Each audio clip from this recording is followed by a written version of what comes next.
Keep counting them out, but the Giants will just keep on winning. Hands down, the surprise team of the year, rookie head coach Brian Daboll has so far performed a masterclass in turning around what was once considered a boo-boo collective into something special. Preaching execution above all, the offense has turned from a mistake-prone mess to a solid ground attack, with the defense bringing in a little bit of special sauce.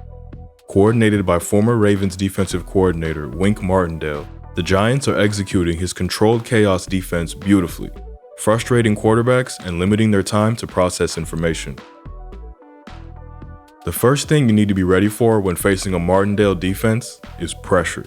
The most aggressive scheme in the league, Wink is always looking to get a hit on the quarterback, using multi-fronts and hard-to-read personnel packages to confuse signal callers.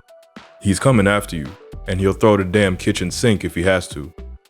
Here's as close to a base look as you'll see from Wink, appearing in what looks like one high man, but with 6 guys up at the line of scrimmage. This is only the opening play of the second drive, but Wink wastes no time getting after Rodgers, sending all 6 and playing one-on-one across the board. This is a great call for the Packers' play-action boot, as there's nobody to account for the slot corner with Cobb responsible for checking the end, and Rodgers is forced to throw this hot to Tyler Davis. Rewinding, you can see that Wink had prepared his unit for this formation. Both safeties are walking down into the box on the snap, ready to take the H-back positions in man, and Crowder has his eyes scanning for which direction the line will move. As soon as Tyler Davis runs the flat under, he and McKinney know to pass off the running back and tight end between each other, keeping both locked up and forcing this into a negative play despite the quick release from Rodgers. It's the same one high man look here, but this time he's got 8 up at the line of scrimmage. 2 are going to need to drop to cover Andrews and Ricard on second and short, but Lamar can't be sure who. Once again, Wink sends 6, and with all the focus to the ambiguous rush side, the Giants got pressure off the blind side with a beautifully run stunt. Leonard Williams changes from a 3 to a 5 tech right before the snap, changing his angle of attack and putting him against the left tackle. Jihad Ward slices his rush inside at the A-gap, forcing the guard and tackle to communicate to pass this off. But the genius comes with the stunt, bringing Dexter Lawrence round Ward right through the open B-gap. The pressure denies the angle cross-field to Andrews, and Lawrence is home before Lamar can get an accurate ball outright. Sending 6 straight up when a team is expecting it is a waste of resources, so you've got to find ways to take advantage of angles. The Giants are in a bear front, forcing the line into one-on-one matchups, but the Ravens still have Ricard and Kenyon Drake in who could help fortify the protection. To counter this, Tay Crowder will delay his blitz for a half second, allowing Drake to cross Lamar's path to Chip Thibodeau, opening a straight path through to Lamar and forcing another inaccurate ball. If you know pressure's coming, you'd expect NFL quarterbacks to find a solution for the puzzle. But Wink further complicates reads by using multiple personnel packages, making it incredibly difficult to work out who's actually blitzing. They've got no traditional defensive linemen on the field here with 3 different edge guys in Thibodeau, Ward, and Zimenez, all hybrids. 2 linebackers in Barnes and Crowder both threatening to rush, and Julian Love, the safety, up in the B-gap too. It's the cover 0 look that's become so prevalent around the league, so Cooper Rush slides the protection left, leaving Thibodeau as the furthest rusher, hoping to open up a quick pass out to the right flat. However, this defense has the Martindale twist added to it. Zimenez will drop from the A-gap, having already forced the line to slide left like in Miami's version. But Wink gambles even harder, sending the slot corner too, playing more of a cloud defense behind than a straight man coverage. This has the added effect of rushing Thibodeau wider, making the boundary throw harder, and his long wingspan allows him to get a paw to it, ballooning the pass to CD and allowing the dropping Zimenez to break it up.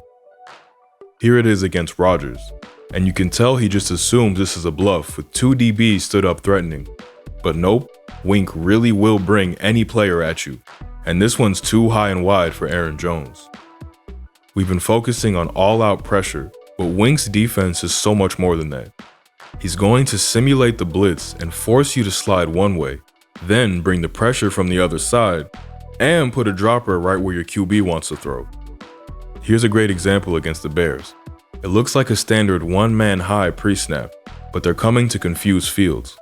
Dexter Lawrence is positioned as the one tech, attacking the right A-gap to distract the center, and the linebackers will come on a cross blitz through the other A-gap, leaving Fields under duress. The back can only pick up one, so facing a free rusher, Fields looks to throw hot. And this is where Martindale shined. He knows the blitz was getting home, and that makes Ojulari redundant in the rush. So instead, drops him into a hook zone, smothering the hot read to the tight end. Fields does a good job not to force it, but he can't get to his second read before Tay Crowder is dragging him down. More great use of drop here, this time against an offense he knows well. Defending the goal line hard, Wink sends even more, simulating a 7-man pressure before dropping Zimenez into a sweet spot for the offense. The hook zone stops any chance of a slant and also deters the over, forcing Lamar to extend this play, and a great job by Zimenez to pressure this out of Lamar's hand while giving no rushing angle. This time, it's 3rd and long against the Packers, and you know Rodgers is going to be looking for his 2 favorite targets in Cobb and Dobbs. Wink knows this too, and is going to force him away from comfort and hurry the decision. Crowder doesn't indicate he's rushing until right before the snap, and the Giants bring pressure off both edges in pairs, dropping the D tackles to clog up the middle passing lanes. Julian Love does a great job to deny any chance to Cobb, and Rodgers is forced to go long into tight man coverage. And this is a great technique not to cause PI. And if Rodgers is struggling to read it, well, pulling these sorts of disguises against Baker Mayfield is definitely unfair. They have 7 up threatening to rush, but they instead drop all 3 middle lurkers, with Julian Love bailing like a madman to become the center field in a 3-3 zone. Pressure gets to Baker off the slot corner this time, someone who didn't even seem to be part of the initial blitz threat, and Baker is forced to hurry, doing a nice job to get it to McCaffrey while under so much heat, and great tackle by Jefferson in the open field too. And one last look, because this really demonstrates Wink's inventiveness. Every week he's going to have a different crafted look depending on quarterback and protection, and he's not afraid to try the unconventional. This is not a look you've probably seen before. 2 split 5 techs, a corner threatening to rush, and a trio of rushers in a train, lined up just off the center. They actually end up calling this into a run, but the look was enough to scramble the blocking, and all Lamar could do was sit down to avoid a hit. If you're going to play such an aggressive scheme, you've got to have the man coverage skills to back it up. They've been an impressive secondary unit led by green dot wearer Xavier McKinney, who's played every snap this season. He directs the unit and makes sure that they're all in position, communicating when routes can be passed off to safeties. He does a great job here alongside their best corner Adoree Jackson, passing off CeeDee Lamb's deep route and blanketing him at the catch point. We've shown it a couple of times already, but they've been really strong against boot action plays. The wide rush means they can get a hand in the face of QBs even if a team tries to wham block, and the coverage supporting this rush has been superb. You can again see very strong coaching in the way that they're ready and proactive against screens too. The coaches seem to have cued them on what to look for, then allowed their players' instincts to take over. Not only are they down fast to hold Robbie Anderson to just 3 yards, they get the strip too. This downhill nature continues throughout their play where they've been a fantastic tackling unit, attacking hard to keep yards to a minimum. Particular praise again to Adoree Jackson, who has multiple times shut off QBs trying to attack his cushion. In a scheme designed around pressure, the D-line is always going to be important. And while the pressures and sacks have been equally distributed, we still want to take this time to shout out to 2 specific standouts. Firstly, Kayvon Thibodeaux has been as good as advertised after his late season start. We've shown batted passes and pressures already, but he finally notched his first sack with the game-winning strip against Baltimore. It's man on the back end with a double on Andrews, forcing Lamar to hold for longer than he'd like to, and great effort in pursuit from Kayvon rewards him with the path to Lamar. And what comes next is why we had him as our best player in the draft. He doesn't just go for the rap, but has the instincts and senses to see Lamar is hanging this ball low, poking it loose to put the game on the line. Then, watch the continued heads-up move. He doesn't go after the ball. He knows Lamar is the biggest threat to pick this back up, so tackles him instead, allowing his teammates to rally and get the game-winning turnover.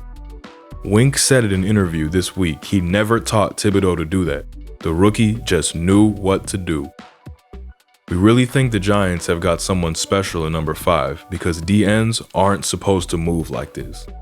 Watch him manage to go outside contain on J.K. Dobbins despite playing the read, forcing the run back inside, and then having the fluidity in his hips to flip them and capture the back for a minimal gain. Superb stuff.